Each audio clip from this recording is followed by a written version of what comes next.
Assalamualaikum warahmatullahi wabarakatuh. Hi everyone, my name is Sitananda Kusnayanti with ID student 332100049. I'm in class 33.6A.02 in Universitas Bina Sarana, Fatmawati. So today I make video about final project classroom management. Table of contents. Part 1, the student do all the topics. There are three topics. Teaching tolerance, helping student and handle anger, frustrations, and aggressions. The last is destructive behavior. And the part 2, solving the problem. Solving all the problem using the logical argumentations based on the topic of discussions in meeting 9 until 14. Part 1, number 1, teaching tolerance. Teaching tolerance. Tolerance is very important and will give positive result if it is introduced early in the learning process, especially in English classes at school. Therefore, cross-cultural language learning can be an appropriate approach to apply in elementary school classrooms. This method not only teaches grammar content but also fosters cultural literacy of the target language. This is especially important given the increasing cases of intolerance in Indonesia. According to Komnas HAM, cases of intolerance consistently increasing every year, with some cases constituting serious violations. For example, in 2060, there are early 100 cases, and in 2070 there were 155 cases in Putra 2070. By incorporating cross-cultural language learning, educators can help students develop a more accepting and empathetic mindset, which is crucial in combating intolerance. Fostering tolerance in cultural-based language teaching and learning. Cultural competency and tolerance. Developing cultural competence is a key goal in language teaching programs as it enables individuals to identify and challenge their own cultural bias, develop empathy, and understand a different cultural perspective. Cultural competence involves the ability to work effectively across cultures, recognize and accommodate diverse cultural backgrounds, and demonstrate openness, flexibility, and judgmental and non-judgmental perceptions. While cultural competence and tolerance are related, they are distinct concepts. Tolerance involves respecting and following others without necessarily agreeing with or accepting their practices or values. The concept is closely related to the idea of treating others with respect and without malice, as defined by Vijay Bennett in 2001. Recent definitions of tolerance emphasize its integrative, dynamic nature, where tolerance is based on the acceptance of the value attached to its personality and reveals itself as a moral principle in interactions with others. This is in line with UNESCO in 1995 definitions of tolerance as respect, acceptance, and appreciation of the diversity of cultures, forms of expressions, and way of being human. These definitions provide a common basis of practices of for practice, showing that cultural competence and tolerance can be developed through education. This highlights the importance of including cultural values and tolerance in language teaching programs to grow a more accepting and empathic society. Number two, tolerance and empathy in the English language classroom. associated by Lyudmila Levina et al., tolerance is crucial in education, especially in a foreign language classroom. A healthy learning environment with interactive expressions experience promote understanding and tolerance. A cooperative atmosphere, unbiased grading, and respectful interactions foster empathy and acceptance. Curriculum topics encourage discussion and cultural difference, fostering cross-cultural tolerance and adaptability. This approach is based on lessons planned for the American language program, which can be easily adapted for the educational context. Part 1, number 2, helping students handle anger, frustrations, and aggressions.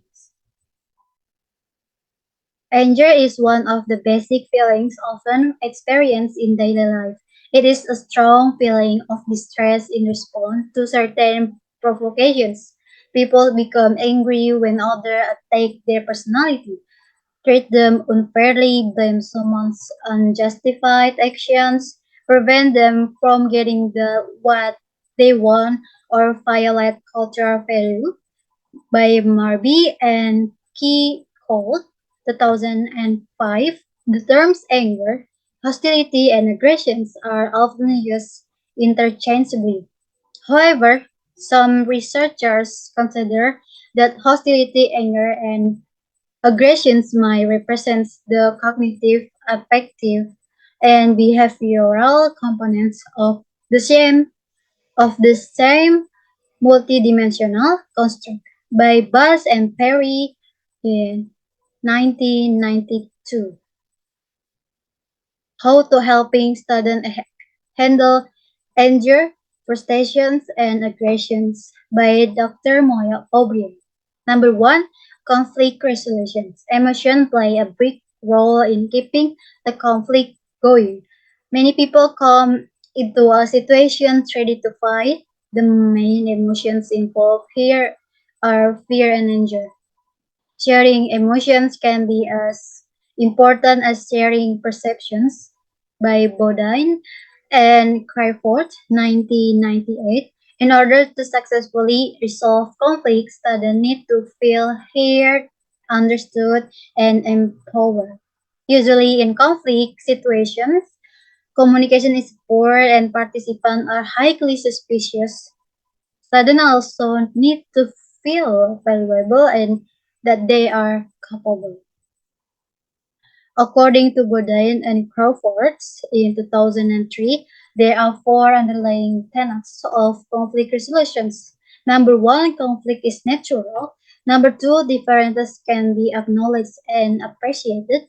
Number three, conflict, when viewed in a positive way, can be seen as a solution building opportunity. And the last is number four, when conflicting parties come together and build on each other's strengths to find solutions. There is a positive knock-on effect where a nurturing climate is created and individual self-worth is valued. Number two, reducing the psychological response. To help students manage anger, the school and guidance counselors should teach relations techniques, help the student understand they can control their thoughts and reactions, track their anger, use cognitive restructuring techniques to replace hot thoughts with calming ones, and use role playing exercises to increase awareness and rehearse anger provoking situations. Worksheets with visual representations of fireworks can also be a useful resource that can be used to raise awareness. Students are asked to chart the trigger or match, observe what happens physically, the body of the fireworks, and identify the heat thoughts that help the match spark the fuse.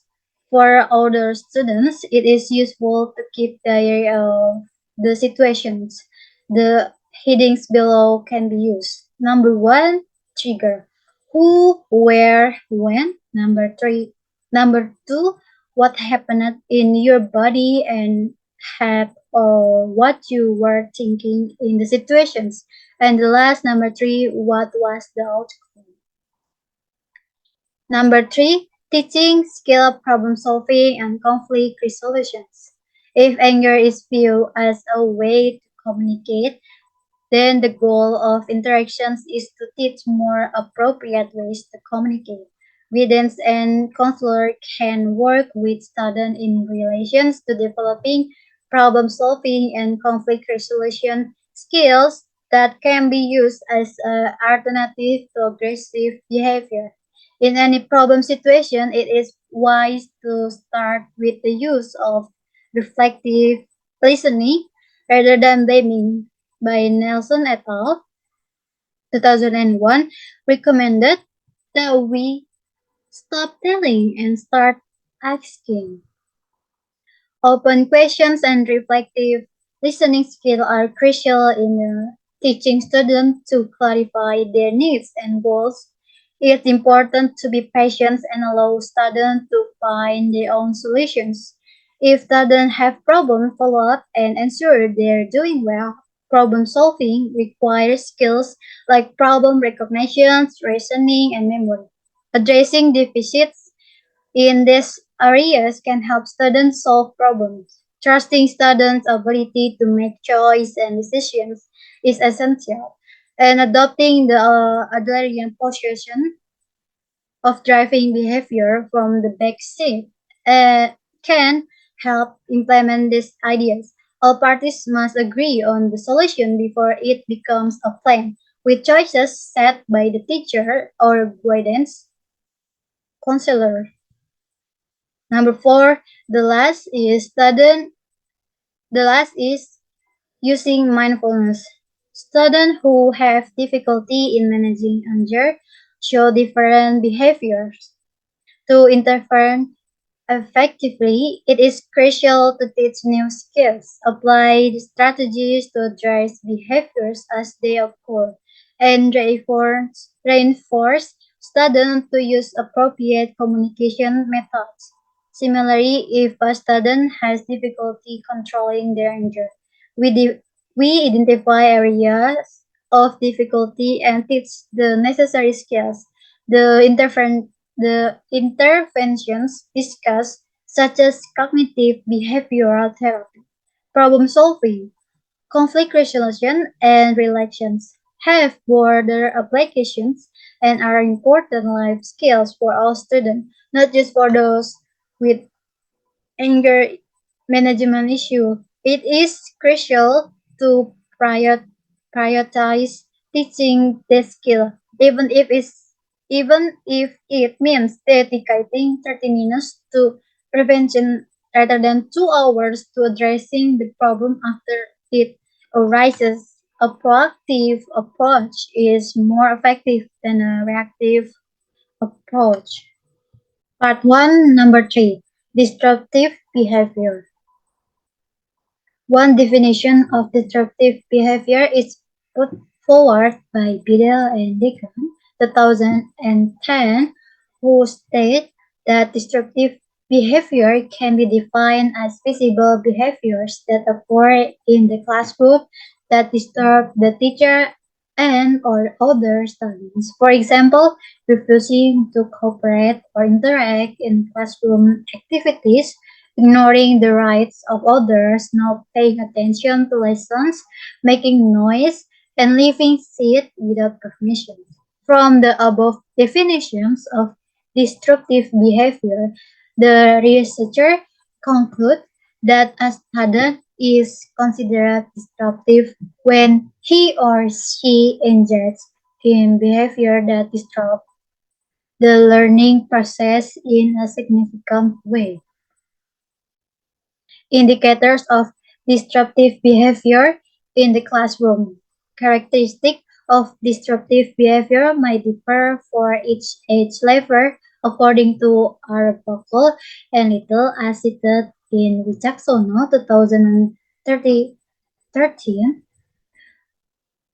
Disruptive behavior often appear in children at the elementary school level, include demanding that their requests be made immediately or being impatient for attention, interfering with other student activities, not being able to do activities independently, or demanding excessive attention from the teacher, arguing when reprimanded, running away from class, not getting along well with other students, refusing to obey rules set by the teachers, ignoring obey the rules set by the teacher, ignoring the feelings of others, and like for adolescent students covering junior high school and senior high school by Romy as cited in Wicaksono, stated that destructive behavior include eating and or drinking in class, cheating on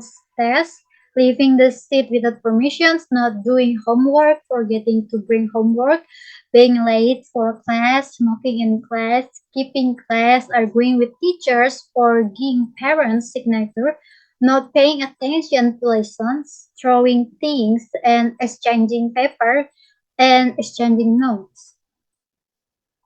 The factors there are several causes why destructive behavior happens. Number one, student background, family background. Number two, lack of classroom management, lack of and three motivations. And the last is teachers' lack of strategies to prevent and correct destructive behavior by Castano Henao Galileo in 2015. On the other hand, Conrad Smith and Linus cited in Ali and Gracie in 2013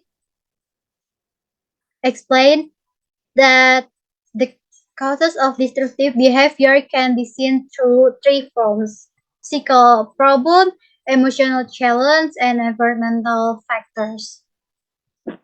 How to deal with disruptive behavior. To effectively manage disruptive behavior in the classroom, teacher must first understand the factors that contribute to such behavior. By recognizing these factors, teachers can develop strategies to address the behavior and prevent it from occurring. In addition, teachers can revise their teaching methods to better engage students and minimize the impact of destructive behavior.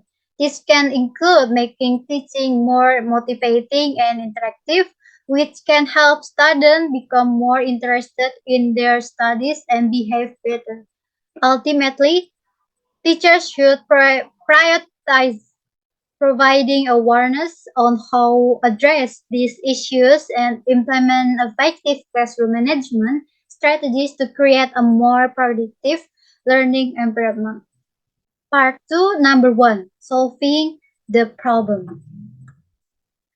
Problem number 1, Mr. Johnson is a 5th grade teacher who has been teaching for over 10 years. This year, she has student named Alex who frequently display aggressive behavior. Alex often interrupts lessons, talks back to the teacher, and sometimes even becomes physically aggressive towards his classmates. Mr. Johnson has tried various strategies to manage Alex's behavior, such as setting clear rules and consequences, positive reinforcements for good behavior, and speaking with Alex privately to understand the root of his aggressions. However, despite of her efforts, Alex's behavior has not improved significantly. Questions: what classroom management techniques can Mr. Johnson implement to address Alex's aggressive behavior? Provide at least three specific strategies and explain how each one could help improve the situations. Answer: to effectively manage Alex's aggressive behavior, Mrs. Johnson can implement the following classroom management techniques. Number one, teach Alex anger management skill to assist Alex in controlling his temper and irritation in a constructive, polite manner. Mrs. Johnson can instruct him in a number of anger management skills, including deep breathing, counting, and physical activity, asking Alec to recognize his triggers and create coping mechanism for them is one way to do this. Number two, use cool down techniques. Mrs. Johnson can assist Alex in controlling his anger and irritations by using cool down techniques, including leaving the room, taking a break, or switching to a new activity. This may involve selecting a place for Alex to cool off or time out and setting limits on when he can access it. Number three, the last, include the in-school team. In order to create a thorough plan to deal with Alex's aggressive conduct, Mrs. Johnson can collaborate with the school board, local agency, and the in-school team. Problem number two, Mr. Smith is a seventh grade math teacher who has noticed that several students in his class frequently engage in off-text behavior during lessons. These students often daydream, chat with classmates, or use their phones instead of focusing on their work. Despite Mr. Smith's attempts to redirect their attention and provide engaging activities, the problem persists. This off-text behavior is disrupting the learning environment and affecting the overall performance of the class.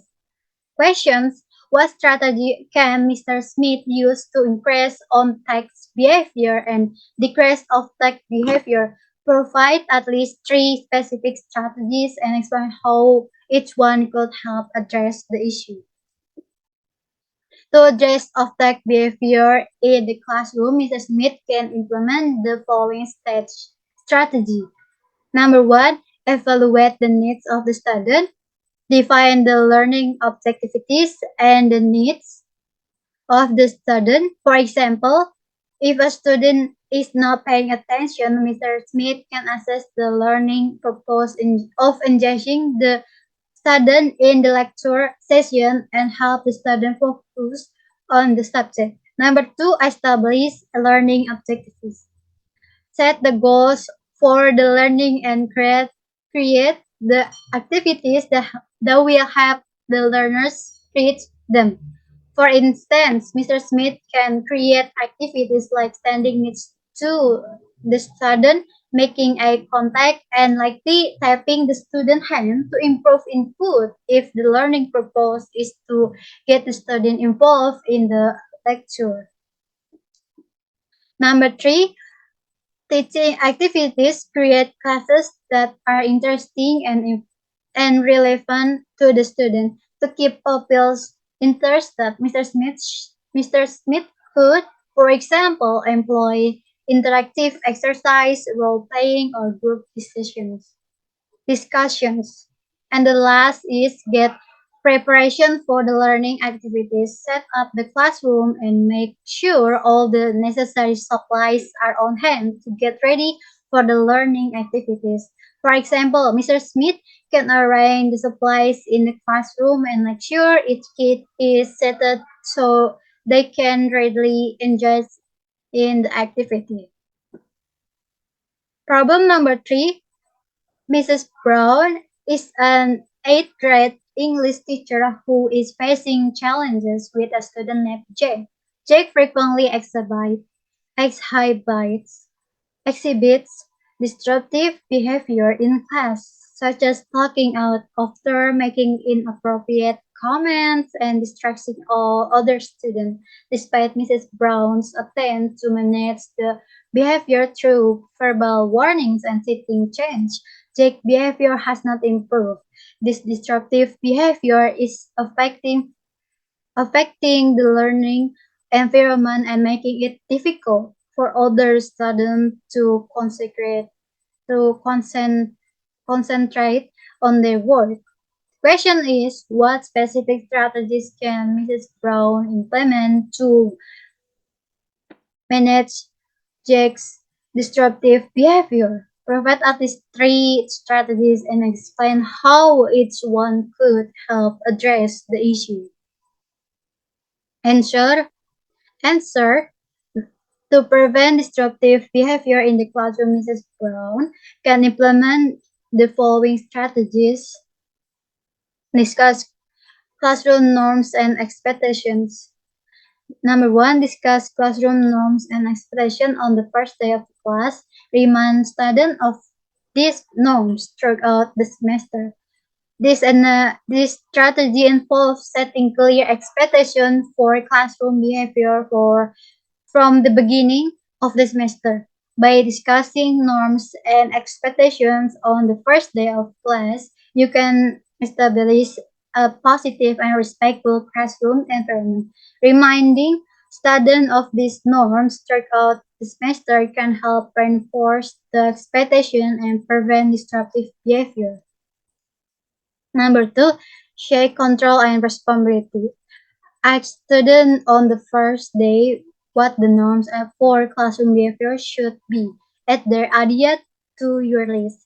Create a contract on a classroom behavior and ask students to read and sign it the first week of class. Sharing control and responsibility with your students can help them feel more invested in the classroom environment by asking them what the norms for classroom behavior should be. You can involve them in the decision-making process and create a sense of ownership. Creating a contract of classroom behavior can help reinforce the expectations and provide a clear understanding of what is expected. Number three, set the tone. Be extra tough on all matters the first day and week to set the tone. Be flexible and nurturing later. Setting the tone involves establishing a clear and consistent approach to classroom management from the beginning of the semester. By being extra tough on all matters the first day and week, you can establish a sense of authority and respect. Being flexible and nurturing later can help create a positive and supportive classroom environment. So this is my reference I use. There are 5. So that's it, the presentations. Thank you for hearing me. Maaf jika ada kekurangan. Wassalamualaikum warahmatullahi wabarakatuh.